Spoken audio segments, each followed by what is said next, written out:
Wake up, sleeper, rise from the dead, and Christ will shine on you. Hey, everybody, JD Walt here for another wake up call conversation. And today I'm so excited that we have Andy Crouch is going to be with us. It's going to be a total mess, not because of Andy, but because of me. I'm kind of like, this is like Christmas morning, and I'm coming down the stairs, and there's just all the things, and I'm like, which one am I going to go to first? And so I just have a mess of scratches on my page, and this is a friend from years, and Yes, wonderful years. and he's going to be at the New Room Conference this fall, which of course we want you to come to.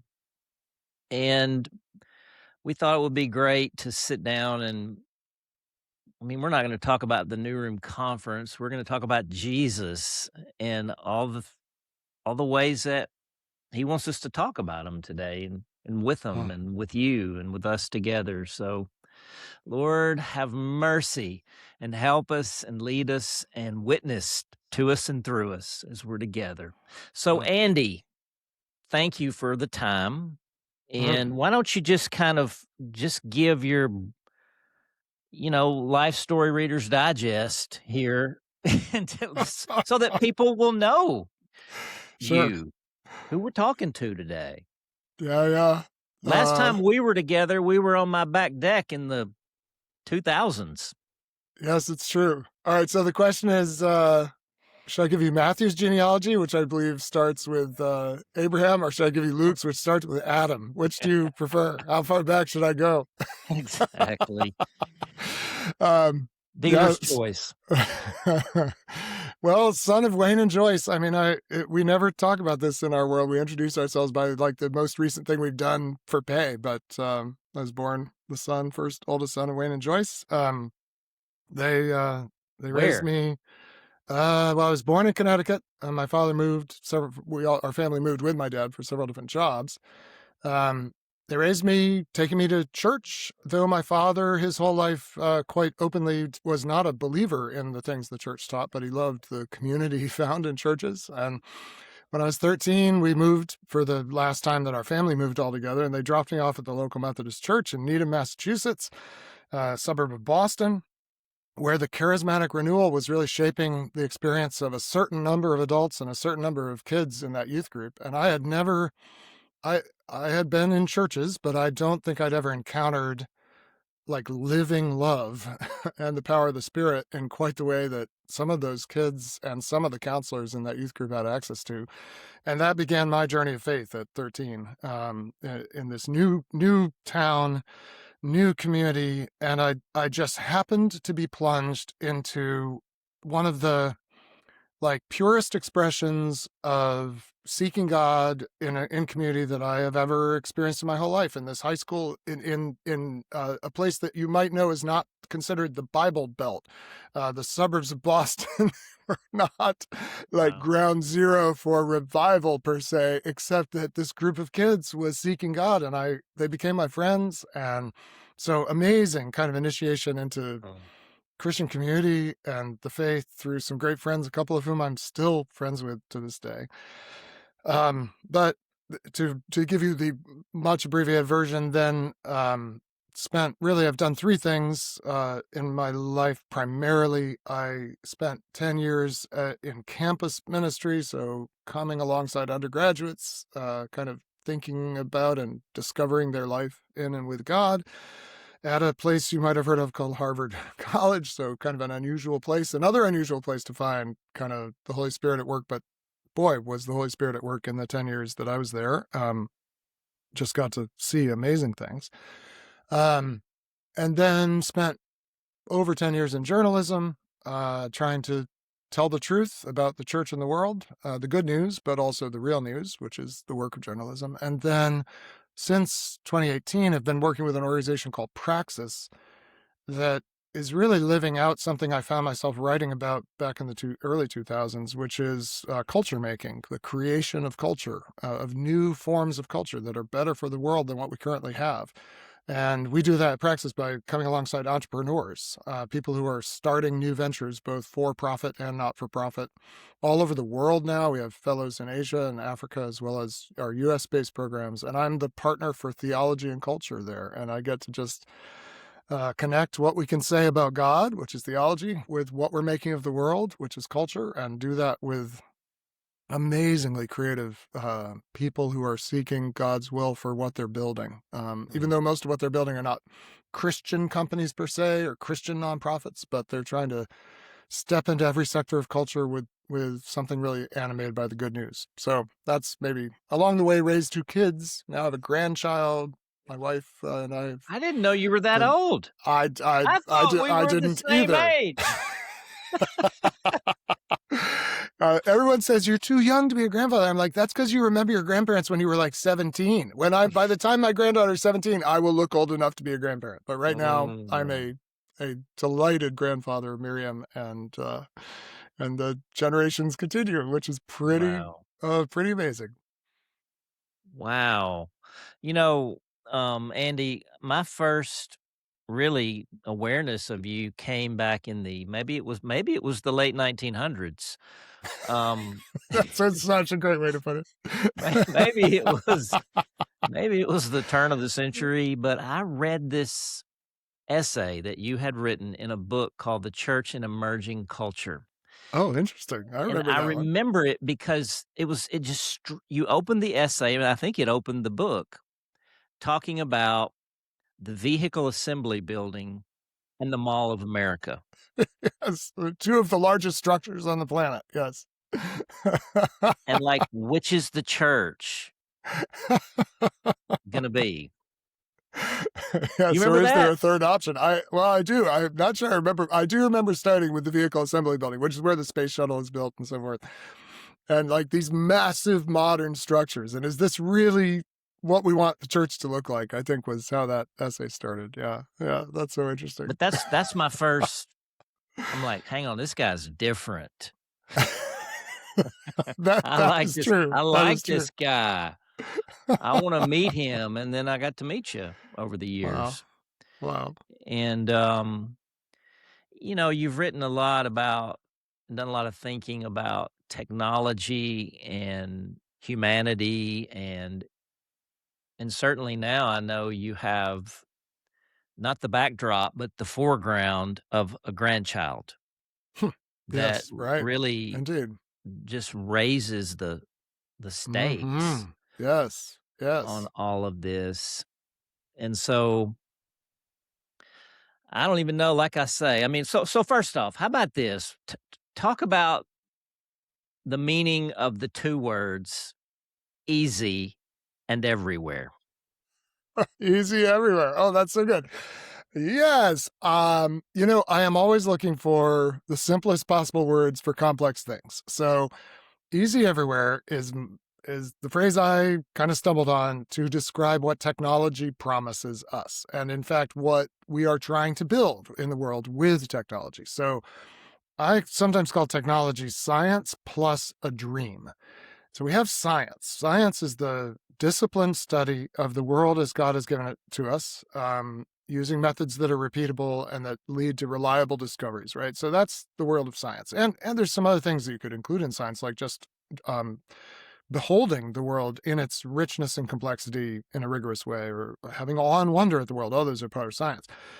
But what technology is applying science to a particular end that we have in mind. Because what we do with the things we know about the world are not foreordained in the structure of the world. We've got to put that to some use.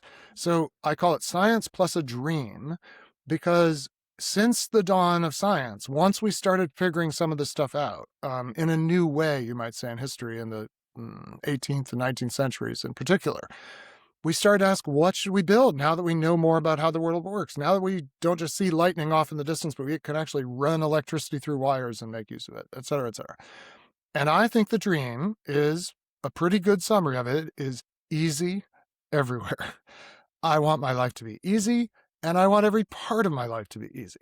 And if you ask people why they have acquired a given piece of technology, Why did I buy a robot vacuum? Why do I have a washing machine in my house? Why do I use a telephone? Why do I have an automobile? There's so many different things. And it often comes down to um, I want my life to be easier than it has been, or than my parents' or grandparents' lives were. And the logic of this extends to everything. So the other thing is the dream doesn't stay put with like physical labor. So I mean, since we're talking about grandparents, my great grandmother probably spent a couple days a week on laundry, right? And so there was like the human labor or toil of just keeping the world clean, or providing for food. And technology has made many of those things much easier, and in real ways freed us up to do other things as well. And that's a good thing in my view. But the dream doesn't stay put with just kind of reducing toil. It starts to apply to things like how hard relationships are. So Sherry Turkle is a psychologist, a social psychologist at MIT, and she spent 20 plus years now studying why and how people use the digital in their relationships.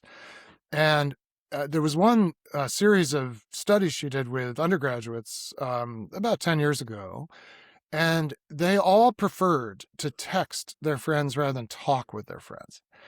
And Sherry is like, why do you do this? So she does these structured interviews to kind of tease out why do we text rather than talk? And the answer is it's easier to text your friends, not just as in I can get a message to you quickly without having to find you on campus or something. It's easier in that I'm more in control of what I communicate. So when I talk with you, even right now, JD, which we're doing over some technology here, of course, um, there's so much vulnerability. Like I am literally thinking as we're talking, I'm thinking, am I going on too long? Is JD smiling because he likes what I'm saying? Or You're is he doing like, please wrap great. it? Well, see, but it's vulnerable, right? And Yes. also I'm aware as I'm talking, though I've talked about these topics before, I'm definitely making it up to some extent. I'm like, how am I doing? Is this coming across the right way? I'm just thinking about all the vulnerabilities of a Yeah. live conversation, which is Thanks. what we're having. Well, I might well prefer to get rid of some of those vulnerabilities and just send you a text, which I can read before I send it. I know every kind of ounce of meaning in it because it's very compressed. And then when I send it to you, I'll be in control of what I send. And And then it that's, may say yeah. edited underneath it, Yes, I know, which is a which is whole 'nother thing. vulnerability again, right? Exactly. I can refine it even after I send it now. So that in a way is this quest to technologize like the most basic Yes. thing that we do, which is engage in relationship with other people and with God, of course. And the dream is it's supposed to get easier. Like our lives are supposed to get easier. And in some ways they are much easier. Our grandparents, great grandparents in particular, would look at our lives now and just say, oh my goodness, you live in paradise. Like just so many things are so easy for us. Wow. But we would say back to them, I mean, if you try to explain to your great grandparents how hard your life is, I think they would be very perplexed. They would be like, you've got to be kidding. Like, your life is so much easier than ours. But we'd say, you don't understand. Weirdly, this dream of easy everywhere has made so many things harder, and so many things feel worse, and it feels harder to be a person and lonelier to be a person. We made it easy to connect. We made it almost impossible to love. Like, connection is easy, love is hard. Love can't be made easy. So this dream of easy everywhere, though it's good in its proper place, is a kind of a disaster for the human race when we let it be the only thing we're chasing. So that's the kind of That's story. that's that's Yeah. good, and I think about, like, my mom.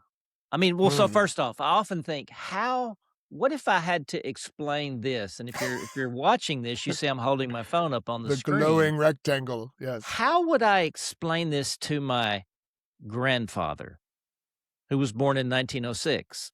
Yeah. How would I explain? I'm like, I have no idea. Where I Mm. I wouldn't know where to start. I Mm. mean, well, I think I might probably start with the Jetsons. Oh, yeah. Yeah. I mean, that was a Right. thing An where you early kind saw of vision of the future Zoom. getting better and easier in some ways. Yeah. It was the first prophesying of Zoom. Ah, Uh, yes. Yes. That's right. That's right. that's which was utterly, absurdly impossible and futuristic.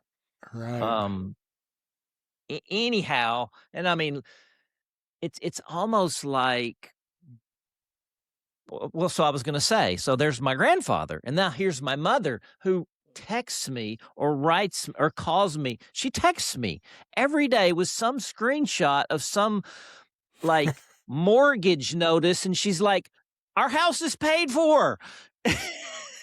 And I hate technology, and I hate my phone, and will you please come delete my iPad? And I'm like, "This is Wow. not working." Wow. Wow. So she expresses a lot of distress about how Yes. it's complicating her life. I mean, this is the Yes. great irony is we've been chasing easy for generations now, and we don't seem to feel actually that our lives are getting easier, even though in some objective ways, clearly they are, but in other ways, getting way more unpleasant, distressing. Yeah, Yeah, absolutely. she That's loves the her paradox. washing machine, Ah, but she hates her iPhone. yeah, And I think yeah. I y think y that's because the washing machine, so every human experience is a mixture of fruitful labor and kind of tedious toil. So that's true of parenting. It's true of writing a book. It's true of doing the accounts of a company. But they're not all the same mixture. Like parenting has some tedious toil, but it's got a lot of like the most fruitful labor one Mhm. ever gets to do. Um, Washing clothes is a lot of tedious toil, and we're able to use machines to relieve that. Even though it's also good work to make things clean again, it's not bad work, but it's just that there's a lot of toil in it. But what the phone does is colonize all these parts of your life that actually are meant to be like 90% fruitful labor and introduce a layer of toil and trouble that didn't exist before. And yeah, it backfires. The quest, to be clear, I am not endorsing the quest for easy everywhere. I'm diagnosing. Well, And I'm saying, right, and yeah, and a the world that seeks irony, this will not be a healthy world. Yeah. the thing we're identifying is that the outcome is actually hard all the time. Yeah. Yeah. Yeah. Hard everywhere. Yeah. Hard Yeah. Yeah. everywhere all the Yeah. time. Everything hard. Wow. And so I think about so there's my mom, I've talked about my grandfather, I'm talking about my mom, now let's talk about my kids. Hmm. And they say the thing whatever the thing is that you grow up with that was already Hmm. there, Yeah. that's not you don't consider that technology. Right. Right. That's just the The way air. the world is. Yeah. And I look at my kids who were probably the last kids to grow up. I mean, my son was born in 2000, the oldest of 4, and Hmm. the iPhone comes along in '07, around in there, and so he Hmm. had 6 good years. He he had a good run. Those are important years. Yeah. Yeah. But they also have a different relationship to all of this digital culture. Hmm. And so, completing the thought, going back to the Jetsons were projecting a utopian future. And the irony is we are getting a dystopian reality. Yeah. We're Yeah. getting a Yeah. dystopian and the mark of this, and this is where I'd like us to talk about, Yeah. one of the marks of this is 2 words that you never saw coming: artificial, i.e. fake, intelligence. The latest wave. The latest wave of the thing. Yeah. Artificial intelligence. What is that, Andy? Well, so it's another dream. First, it was a dream before it was a thing, before it was a real thing. And in some ways, it's a dream. It's ancient. It's an ancient dream. There are versions of this in myths and legends. There's a version of it in Aristotle. Aristotle speculates at one point, I think in the politics, I'm pretty sure it's in the politics. What if we could create slaves that weren't human that would play music for us at our dinners, which is one thing slaves did back then. And he's like, oh, wow, that would be great. Like, we wouldn't have to force people to do it. We could just have the automatons do it. So people have been dreaming for a long time about That's called a jukebox. yeah. Yeah, but so yeah, this is the thing. It's like the quest to go beyond machines. Machines um conform us to their mechanical way of doing things.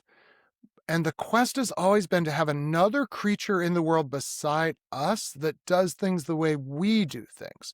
So if you think about computers, even the evolution of computers, for those of us who are old enough to remember like the early days, you had to learn a lot technically to use them at all because you had to sort of conform Basic. You had yourself. to learn Have basic. to learn exactly. Fortran was my first language, then basic. What we did is we added layers on top of them to make them easier to use. So that's the easy everywhere thing going. But the real quest, and then a group of computer scientists in the late 50s, early 60s, I don't remember the date, gathered at Dartmouth College, and for the first time in the modern era to say, could we really pursue the dream of a computational system that adapts to the human way of doing things in the world rather than we having adapted to it? And could we have it think and engage with the world the way human beings do? And this then became a quest chased by several generations of computer scientists, mostly fruitlessly. So there were a bunch of different efforts toward this. It kept having these sort of spring times where people are like, ooh, ooh, it's coming. But then winters where people are like, oh, that did not work. And there was this thing called expert systems in the 1980s, totally didn't work. So many attempts. About a little over maybe 10 years ago now, at the very beginning of this, computer scientists stumbled on a model that is like way simpler than anything they'd tried before, which is just feed a simple mathematical system, everything human beings have ever written down. You can also do this with images, and let it learn the kind of deep structure of everything human beings have done by this thing we call training. And we now have, as we all know, systems that to an amazing extent in a limited domain, like language or like image processing, creating images or video now, maybe sometime not too far off robotics, can take everything they can vacuum up about how we work as human beings, put them into the simplest possible model that nonetheless is so large that inside it is the sum total of how human beings do stuff. And it's like, there's a pastor named Scott Crosby who uses this good phrase for it. It's like a map or an interactive map of everything human beings have done. And then we can ask the system to like follow the map. And that's what you do when you prompt an AI. You give it a question or a statement or a phrase, and it follows the map. It's like, oh, I've seen this pattern before. And the extent to which they really get it, I don't mean they themselves have any experience of it, but to the extent to which these systems, you kind of point it in a direction and it goes to the place on the map that a well-informed person, an intelligent person would go, they do it. So that's what we now have, and it's very powerful. And this is in some ways just science, I want to say. Like, this is just a discovery about how mathematics interacts with data. The question is, what dream are we going to try to pursue with this ability that our big computing systems have? And that's very wide open in a way right now, but I will tell you there's trillions of dollars on basically replacing all human economic activity with a cheaper form that computers do. And so the dream that's going to be pursued kind of by the logic of profit is going to be do not just the toil, but the fruitful labor. That's the dream. Now, how that's going to play out, we'll have to see. I know. I mean, I wish we had 3 hours today. I've always wanted to do one of the sort of Joe Rogan long form Hey, things listen, and not put it waste on the people's calendar. time like I think he does. But I mean, like if people want to deep dive on this, can I cross promote something? Jay Kim and I, he's a pastor in Silicon Valley. We did an hour and 20-minute conversation on spiritual formation and AI, which might be of interest. So just to know, absolutely. Where if do people we are like, find I that? want more, it's on YouTube. It was produced by Practicing the Way, which we're friends of, and they asked us to just sit there in a studio and talk for 80 straight minutes, and it was a good conversation. It was worth the time, and it's worth. So it's, if you want more on that, it's out Yeah. there. I mean, I'm sitting today in a town. I live in a town of 500 people. I pastor a Mm. church of, 70 or 80 just a block away. I'm sitting in a 100-year-old abandoned hardware store that we have turned into, we call it the rural renaissance. Okay. It's an art Oh, gallery. My son and I, David, amazing. and it's everything and nothing at the same time. And and so this is a town that is essentially, it's filled with wonderful souls, but it's a ghost town. Mm. And this is a town that essentially, I would say, was destroyed by its number one industry, agriculture, but it was destroyed by combines and Yes, tractors that's right. and the industrial Yep, revolution. And yep, so the question yep. is, what Mm. kind of towns is AI going to decimate Yes, in the future? yeah. Because it's Hmm. promising a utopian outcome, and it's producing a dystopian reality. And to the point, and I mean, who knows where this is going, even this conversation, but Yeah, I think about Elon Musk, okay? yeah. Elon Musk, I read the biography by Walter Isaacson, Mhm, mhm. unbelievable story, and this I read it Indeed, before indeed. I read it before I'd heard of him. I didn't know about him. I bought it in an Hmm. airport. It's a book that thick, which I would never Yeah, buy, and if I bought it, yeah. I'd never read it, but I was already living here, and I'm like, "I got time." And so I just started reading that book, Wow. and this is way before he got in all the politics and all that stuff. Right, right. But my summary of Elon Musk is that his entire life has been geared, this is my take, has been geared around, it's like he saw the future of AI. Mm, He saw that AI is going to destroy the human race, and mhm. therefore we must preserve human consciousness on another planet. Right, right. Yes, he's been Mars. going to Mars his whole life, amazingly. Mars. Yeah, Mars is not a hobby. It's a right, survival. right, It's a prepper strategy right. Yes, indeed, for indeed. the end of the human race. Mm, And I think so again, he sees dystopian future, and he's trying to create utopian. I don't know if you call it utopian, but yeah, yeah. No, it's yes, some yeah. kind of future, some kind of future. And so I was in a conversation the other day. Well, I mean, I'd love to say more about AI, and I wrote a memo to our team on our staff the other day Hmm. about AI. Let's come back around to that. But I was talking to someone and I said, "So if we have dystopian, and that's the interesting thing about movies today. When you and I were growing up, the Yeah, movies all worked out yeah. by the end. I mean, we won. The thing got resolved. And in our lifetime, that Interesting. narratival structure has collapsed. Becomes less plausible. Yeah, that's so interesting. That's And the so interesting. movies don't work out, and they're No, dark, and they're especially about the future. The yes. artists who are like the canaries in the coal mine of human beings because they have like more finely tuned sensitivity than any other person. That's something that is true about most artists. When they imagine the future, they cannot figure out how to give you a hopeful account. I mean, maybe there's one or two exceptions, but it's very dystopian. What you kind of let an artist loose on the direction we're going, and they're like, "Oh, it doesn't look good," and it resonates, right? Yeah, I yeah. know, and so there's, I guess I was in my conversation, I'm like, "So what if there's dystopian and there's utopian, Mm, what else is there? Is there mm, something in the mm, middle of that?" Because I hate mm, middle compromise mm, ways. I don't mm, buy that. mm, But what is the alternative? Is there mm. another Ian word?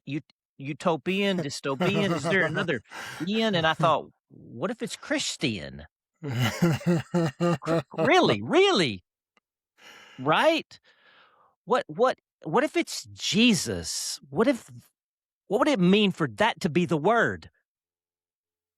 Well, you uh you sound like you read my last book, which I don't presume anyone has the time to read any given book. But this is my argument in my last book, which is called The Life We're Yes. Looking For. And Yes. it's it's weirdly two books, and I think it's so weird that a lot of people haven't known what to make of it, and it has not sold very well, but the people who've read it, I've been very You had grateful me. for Hey, each you one. had me from the vehicle assembly building. Come on. Yeah, yeah. Well, so on the one level, it's a book about technology and what it's doing to us as persons, but it's also a book about a movement that arose in the midst of the most impressive technological empire of its time. So our modern technology is built on three things, at least, but there's three big like foundation stones stacked on top of each other for modern technology. Scale. The first is money, the second is machines, and the third is computation. So money is, yeah. Well, I don't need to expand on these, but the financial revolution, the industrial revolution, the computational or information revolution are the stack on which we built our modern world. Rome, the Roman Empire, had all three in its own way at its own time, and Caesar controlled them all. It was the first empire to use money in a really systematic way because they had these huge armies that they had to pay. So we get salary from the salt in which they paid them, but they quickly started minting coins to do that. So the Roman Empire has money. It's industrially very advanced, most advanced engineering in its part of the world. China has a separate story, but the Romans were in the Mediterranean world by far the most industrially advanced. And they had this information explosion because they conquered the Greek and Arab worlds, and all the libraries and all the knowledge of the Greek and Arab worlds became part of the Roman inheritance. So Rome was the first technological empire, I would argue, in the West. And it's presided over by someone who spoke in utopian terms and was spoken of in utopian terms, the Son of God, who is bringing peace to all the world through the good news that Pax came into the Romana. world by virtue of his birth. That is an inscription in Priene in Western Turkey that celebrates the birthday of the Son of God, Augustus. It technically says Divius Filus, the divine Son, who has brought good news to the whole world.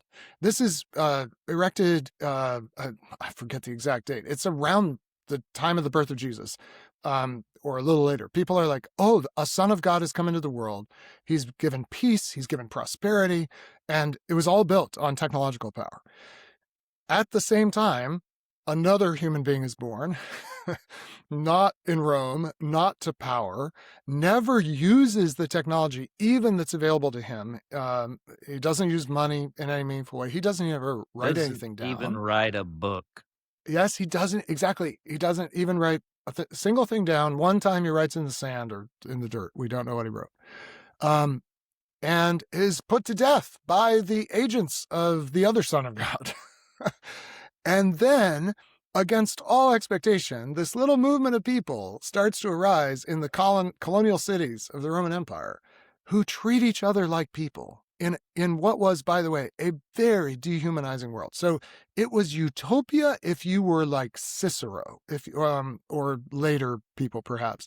If you were an elite and you sat at the top of this economic, industrial, military power, it was a pretty good place to be a man, specifically, of a certain kind. Everyone else, all women, most ordinary men, young people, lived under conditions of incredible violation and violence that were tolerated by the Roman world, had no hope of something different. And in the midst of that arises this community who treat everyone as a brother or a sister, who relate to each other under conditions of peace, who honor each other, who care for the poor, who care for the vulnerable, who rescue the children abandoned on the trash heaps because they don't fit the technological society's vision of a useful person. And this community, over 300 years, slowly, but not that slowly, 30% per decade, I think is Rodney Stark's estimate, for 300 years, just gradually grows until half the empire believes that their story is better than Augustus's story. And I just see that as our moment in every place that, especially in the places where the empire has swept through, as it has in the town that you're living in. and with its imperative of economic efficiency, has like leveled, destroyed the conditions for community. And that's about to happen with AI in a fresh way, not just in our rural communities, but in our suburbs and our cities. We need a group of people who just are like, the Son of God, so called, is doing his thing, but we're worshiping a different kind of Son of God. And we have a different quality of relationships and relationship to place. And we are here to love God where we are with the people we're given. And I think it can happen again that over several hundred years, a renewal movement appears that absolutely changes the direction this all goes. So that's my very genuine hope in a moment that I think when you look toward the future without the hope of Jesus, there is nothing but dystopia in my view.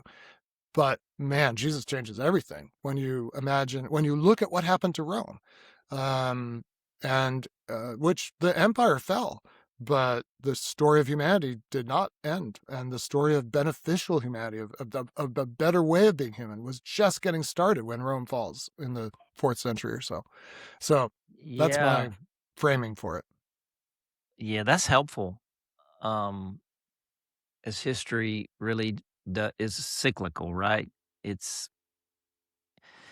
Well, I there's risings and fallings of the historical actors, with the exception.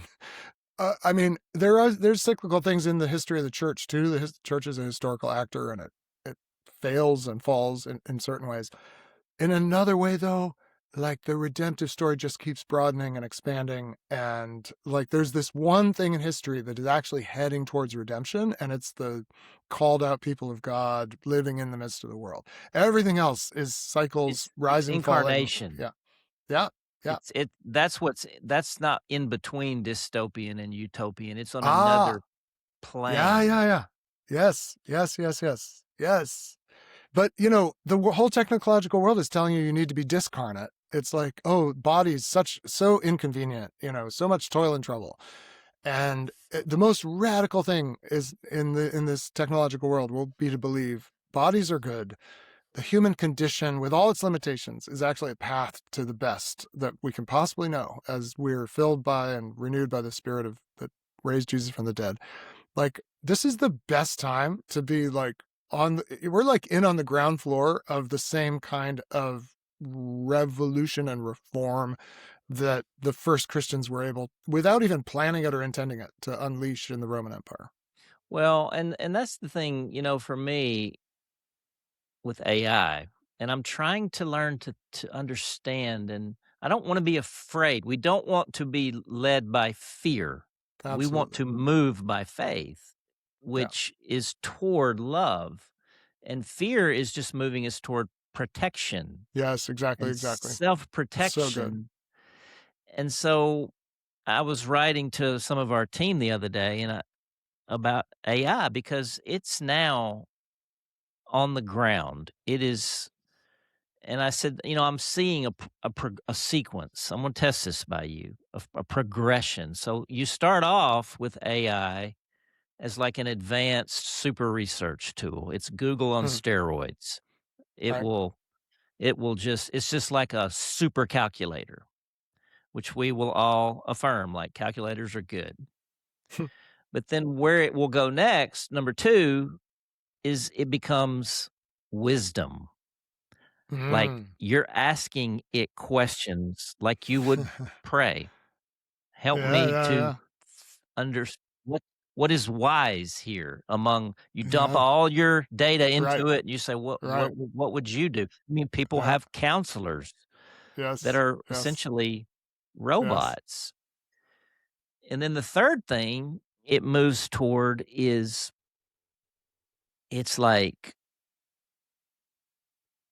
a cheat code for creativity, for Uh-huh. creation. That's a Yeah. godlike thing. Yeah, yeah, It yeah. will create art for you. It will create music for you. It will write a song about your grandmother with melody. Mhm. It will write a book Mhm. for you. It will write your term paper. This is a cheat code. Right. And really what you're trying to gain in that is power and advantage. And Yes. people are afraid. They're like, "Well, if we don't use AI, we're gonna be left behind." Yes. Yes. Yes. Yes. Yes.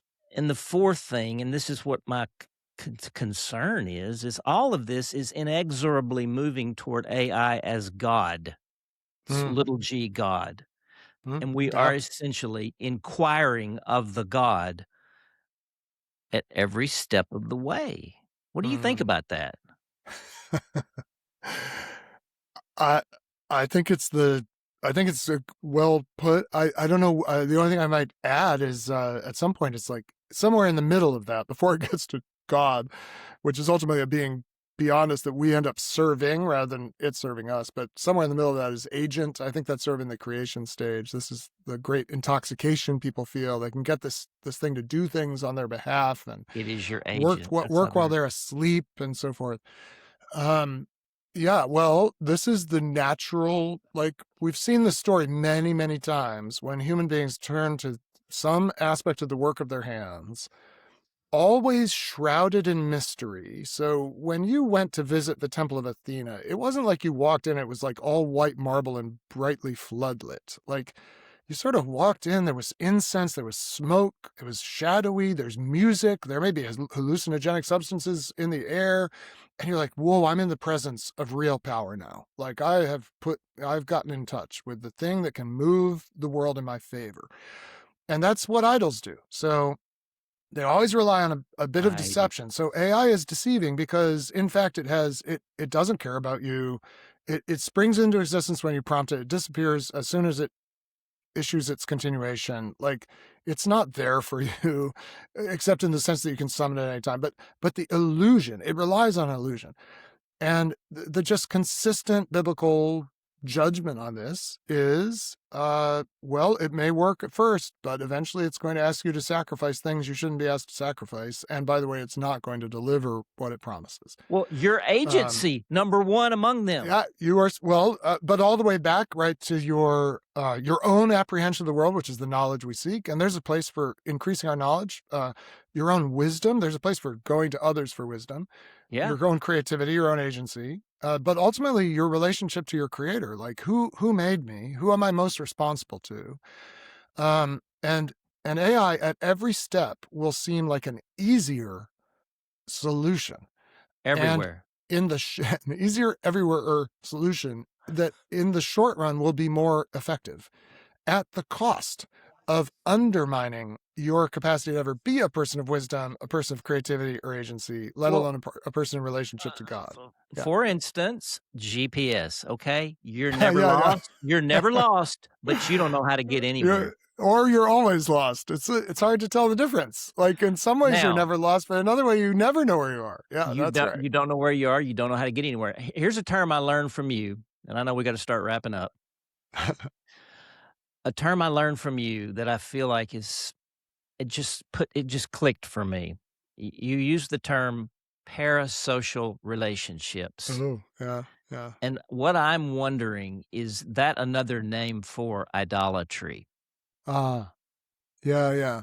Parasocial Yeah. Yeah, the relationship. parasocial, there's not, of course I didn't coin it, but I do use it a lot because I think it's so right on. It's relationships that do not have, that really are not real, embodied, reciprocal connections between people born on sacrificial love, but instead are a feeling of being connected through media with celebrities, with your friends on Facebook who you never talk to, but you watch their updates. But ultimately, of course, with AI, which will present itself as a very social being, ready to talk to you anytime about anything you want. Yeah, we've been training for this for 10 plus years with social media. And it's just that now you're going to have a friend who's way better at being a friend than any of your real friends. You're going to have celebrities to follow who are more interesting than even our human celebrities. Like, and we're going to get caught up in that if we don't choose otherwise.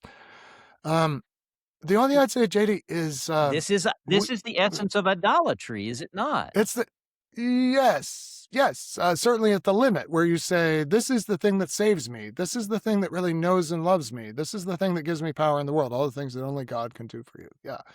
So we've seen this story many, many times. It's hard for us to remember how powerful the ancient gods seemed to people because we don't see them that way now because we live on the other side of demythologizing them. But what we need is a massive demythologizing of AI that says this is never going to serve well as a god or as a friend or as a pastor. It has its uses because it's a map of everything human beings have ever done. And some of the things we've done and learned are amazing to be able to access. And it's a beautiful way to kind of access it. But we've got to go through a profound demythologization just in the way that the Roman Empire's gods and goddesses had to be stripped of their power to compel human attention and worship and become like nice art. You're like, that's actually quite an impressive statue of Zeus, but not something you should worship. And we need to somehow get to a point as a society where we say AI is impressive because it reflects the best as well as worst of humanity, and we can use it in interesting ways. Well, but boy, don't entrust yourself to it. Coming back around to the generational thing, I mean, you've noticed probably this year at all these different commencements of all these schools and everyone's booing AI this year. The students are booing any reference. So this is interesting, JD. This is certainly you're in my lifetimes, the first major technological advance that most people explicitly do not want. That is, they would rather it not happen. And the younger you are, the more suspicious you are of it. I actually should not say that. It's complex, but there is some optimism in certain ways. But what we're seeing is that we've had a narrative, by the way, that and you kind of alluded to this earlier, that every new technology, like the old people are like, oh, this is terrible, and young people are like, well, this is just the way the world is. It's not happening with social media. So what I'm not sure about attitudes on AI, I don't want to claim anything that I'm not sure about. What I do know is the fastest declining users of social media are so-called Gen Z and Gen Alpha. They are withdrawing from social media. They're giving up on it. They don't like it. They wish it were not invented. And so much resistance to AI is coming from the youngest, earliest stage adults in our world. So this story is not finished. It does not have to progress in the way you kind of linearly extrapolate. It so much depends on what we kind of ask it to do and don't ask it to do, and whether we ask it to be an idol or just an instrument. And I really think it's still up in the air. But I'll tell you, the communities of faith, that is people who have an ultimate allegiance to something bigger than this world, which unfortunately most people building this technology cannot conceive of something beyond this world. They are the linchpin. Yeah, Mars, I suppose. They're the linchpin in a movement of redefinition that would be better for the whole human race. I mean, the stakes are amazingly high, and I'm actually strangely hopeful at this moment. Well, I'll close with this. This is my son David and I, who's 25 now, millennial baby. We're riding down the road a lot of times, and we're somewhere between despair and joy.